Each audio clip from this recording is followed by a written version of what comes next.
So welcome to a new episode. I am Stephanie West. I'm an LPC here in the state of Michigan. I work in West Michigan at Joe Martino Counseling. And today I want to have a quick conversation that for many of my clients with depression, it's actually a paramount place for us to start. Now, there are going to be clinicians who maybe rampantly disagree with me, and I'm okay with that. But this really is super helpful in understanding when we're dealing with depression. It's almost always essential that we address anxiety actually as the primary issue. So often what happens when we look up on the board here, and I realize it's a little light and it is what it is at this point.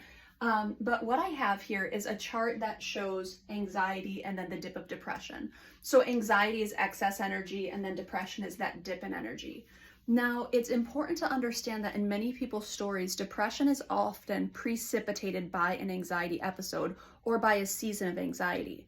Anxiety is something where there's a lot of energy generated, and unfortunately, it's grabbing energy from the future. So as I spike up here, I'm in essence taking energy from the future. Now, what happens when you take out a loan? You've got to pay it back. And so often depression is the body's dipping and the mind dipping into a depressive episode where it actually pulls back on the intensity. So maybe we have lethargy, we're kind of not able to move around much, we're not able to engage life. That's because the energy's not there. The energy's been pre-used in the anxiety. And so when I talk to clients and I say, hey, can you tell me what happened prior to your depression episode? They'll usually tell me about a big life event where they had a lot of overwhelm.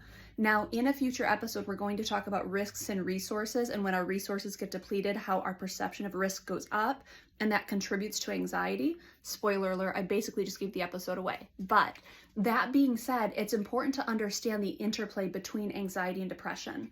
The more energy I borrow, the more my body and mind are going to have to pay back, and they do that by way of a depressive episode. Now, there is clinical depression, but clinical depression where it's a chemical imbalance, that's actually an outlier. That's not the norm. We have environmental and situational anxiety and depression, and that constitutes most of the cases that we would see here in practice. Now, like I said, not everyone's going to agree with me, and I think that's a-okay, but if you start diving into your own story, if you're someone who has a depression history or currently you're in a depressive state, you have to wonder what's gone on as it relates to anxiety. Where are you feeling overwhelmed? Where are you feeling under-resourced? What's going on where you have this heightened energy that's being built and convincing you that things are just not great right now?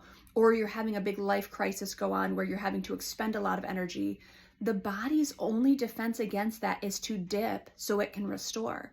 And that's often what depression looks like. When someone comes to me in therapy and wants help managing anxiety and depression, we don't work on taking their anxiety away. That's not realistic. We live in a day and age where there's many demands on us, there's many expectations, and so anxiety is a part of our story. But I work with them on saying, we don't need anxiety to go to the heights, because then depression is going to go to some pretty big depths. So what we do is we say, well, what does it look like to mitigate some of the anxiety? What does it look like to take down the level of anxiety? Because what happens then is the recovery is less aggressive, less intense. And maybe this is just, hey, I got good sleep at night, or I'm managing my diet well, or I take an extra bit of restoration and time on the weekends to recover. Those are things that if we're kind of having moderate or mild anxiety, then the payback isn't all that big. But it's when it goes unchecked and it becomes a really big borrow of energy from the future, the payback is going to be big. So when I work with clients, I work with them over here on anxiety. We talk about depression, and in a later video too, we're going to talk about ways you can exacerbate depression, and I think that's important information too.